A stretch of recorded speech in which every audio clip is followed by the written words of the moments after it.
कृपा सिंधु नर रूप हरि मोहतम पुंज दासु वचन रवि कर निकर।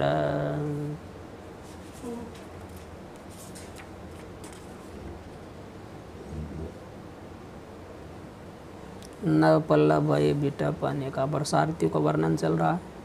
साधक मन जस मिले विवेका, यहाँ से लेकर के कहाँ आ गया है? कब हूँ दिवस में निवृत्तम, कब हूँ प्रगट पतंग, विनसई उपजय ज्ञान जिमि पाई कुसंग सुसंग। जैसे दिन में वर्षा ऋतु में क्या होता है, बादल आ जाता है, बादल आ जाने से वो छिप जाता है, हाँ, और कभी प्रकट हो जाता है।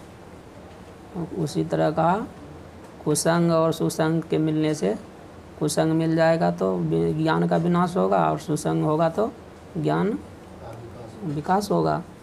अब आगे और बोल रहे हैं, वर्षा विगत शरद ऋतु आई,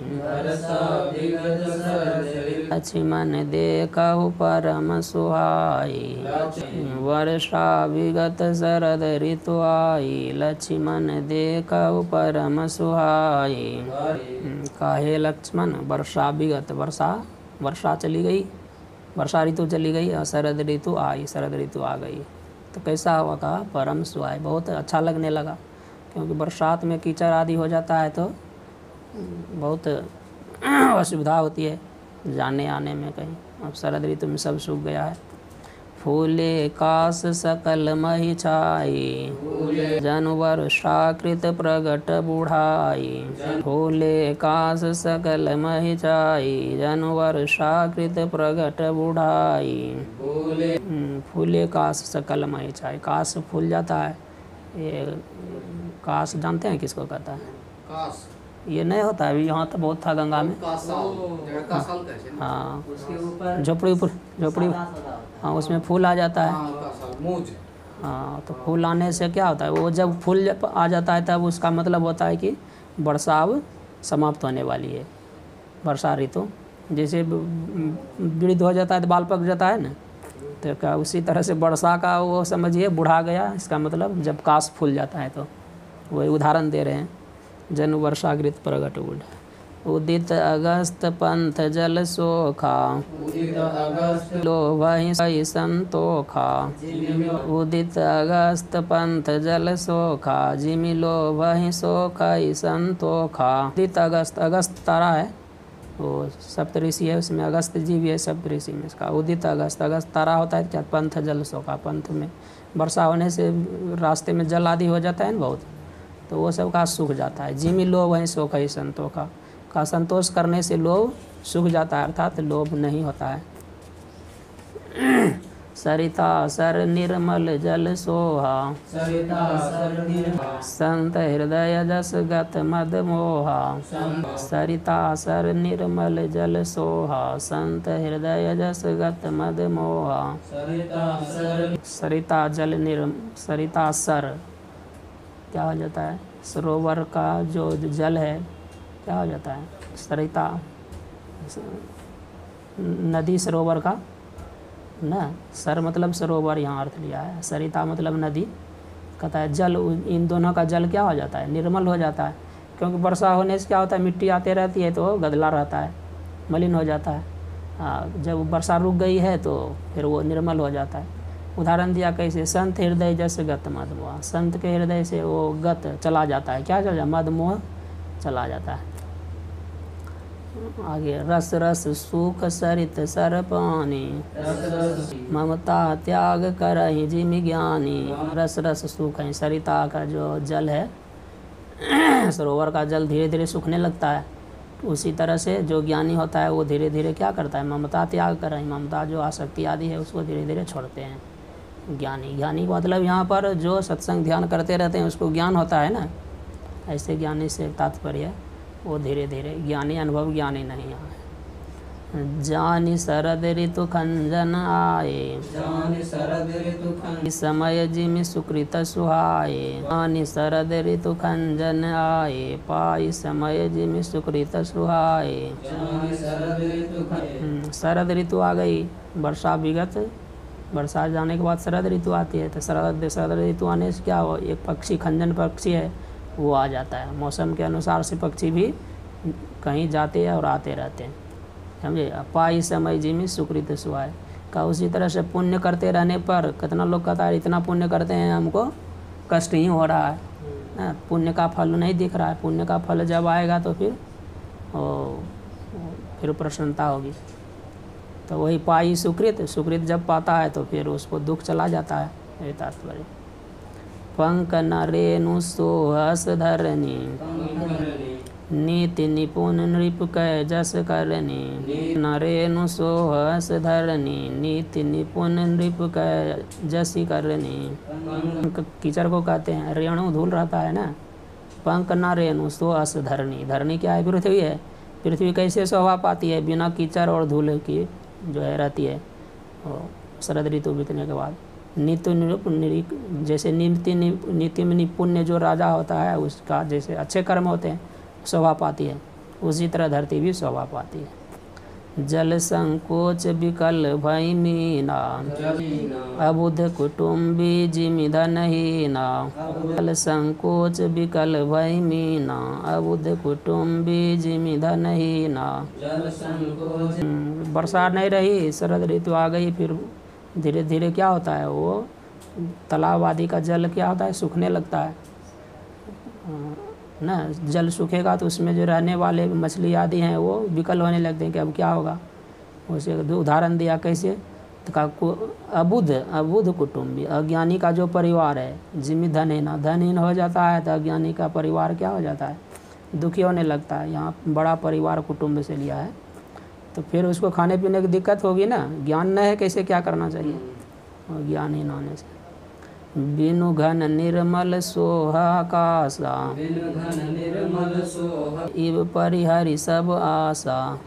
बिनु घन निर्मल सोहाकाशा हरिजन इव परिहरि सब आशा। बिना बादल के क्या होता है, निर्मल हो जाए। सोह आकाश, आकाशा निर्मल आकाश हो जाता है, बड़ा अच्छा दिखता है न। हरिजन इव परिहर सब आशा का, जो सभी आशा को छोड़ देता है वैसे हरिजन जो हरि का भक्त है वो भी बहुत सुखी होता है, प्रसन्न होता है, उसकी भी शोभा होती, कामना नहीं रहती उसको।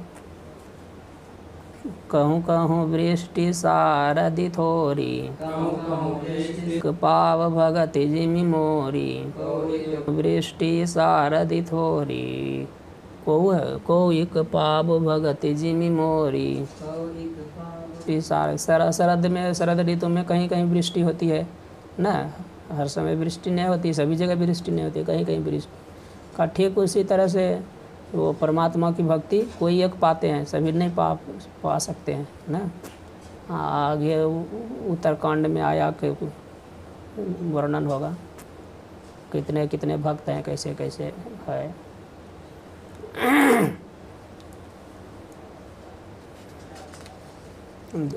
ध्यान में नहीं आ रहा है वो चौपाई। उत्तरकांड में वहाँ माता पार्वती प्रश्न करती है भगवान शिव से कि नहीं वो नहीं, उसमें कहा गया है कि ये कागभूषुंडी को कहा ना कि ये ज्ञानी है, जासुनांत कल्पांत न हो। कहा ऐसा ये है, ये ऐसा कागभूषुंडी का प्रभाव है, वो नीलगिरी पर रहता है, उसका नाश कल्प में भी नहीं होता है। तो वही शंका करता है कि मनुष्य सबको तो बहुत कष्ट से ज्ञान प्राप्त होता है, पक्षी कैसे ज्ञान प्राप्त कर लिया। उसी प्रसंग में कहा कि कितने कितने मनुष्य में कितना क्या क्या है। हाँ, शुरू में क्या है, धर्मवंत कोटिक मह को विषय विमुख विरागरत होई। धर्मवंत कोटिक मह कोई विषय विमुख विरागरत होई। कोटि विरक्त मध्य श्रुति कही सम्यक ज्ञान सकृत कोई लही। ज्ञानवंत कोटिक मह कोई, ऐसे करके वर्णन है, समझे। कैसे इतने इतने में होता है, करोड़ों मनुष्य में कोई धर्मात्मा है, कोई धर्मात्मा होने पर भी धर्म का त्याग कोई कोई करता है। इसलिए यहाँ करा कोई एक पाव भगति जिमि मोरी। धर्म करने वाले बहुत होते हैं लेकिन कोई कोई भगवान की भक्ति को सही सही प्राप्त कर पाते हैं। चले हर्षित जी नगर नृप तापस बनिक भिखारी। हरि भगति पाई श्रम आश्रमी चारी। चले अजी नगर नृपा तापस वनिक भिखारी, जिमि हरि भगति पाई श्रम तजहि आश्रम चारी। जब नहीं रही तो क्या हो जाता है, नगर नृप, नगर का जो राजा है तपस्वी है, और वनिक, वनिक मतलब व्यापार करने वाला, भिखारी है भिख मांगने वाला, ये सब नगर को छोड़ करके अपने अपने कार्य में रत हो जाते हैं ना। जिमि हरि भगति पाई श्रम, हरि भक्ति को जो पा लेता है तो श्रम जो होता है तजहि आश्रम में चारी, वो सब श्रम को छोड़ देता है। अर्थात ये चार धर्म के आगे ना, चार धर्म तो क्या है, गृहस्थ है, वानप्रस्थी है, ब्रह्मचारी, गृहस्थ, वानप्रस्थ और सन्यास। पहले 25 वर्ष नियम था, 25 वर्ष तक गुरुकुल में वास करके शास्त्र का चिंतन मनन करेगा, फिर विवेक बुद्धि बढ़ जाएगी, उसके बाद क्या करेगा वो, चाहे तो गृहस्थ बने चाहे तो महात्मा बने, जो उसको इच्छा हो वो बने।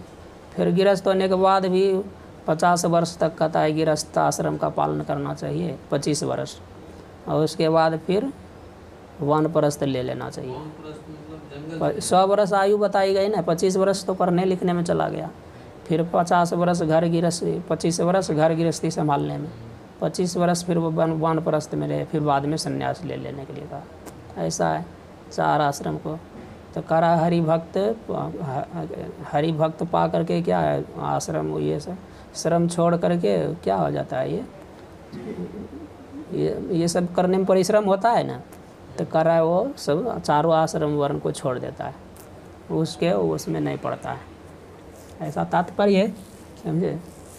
सुखी मीन जे नीर अगाध, और यहीं तक रहने देते हैं।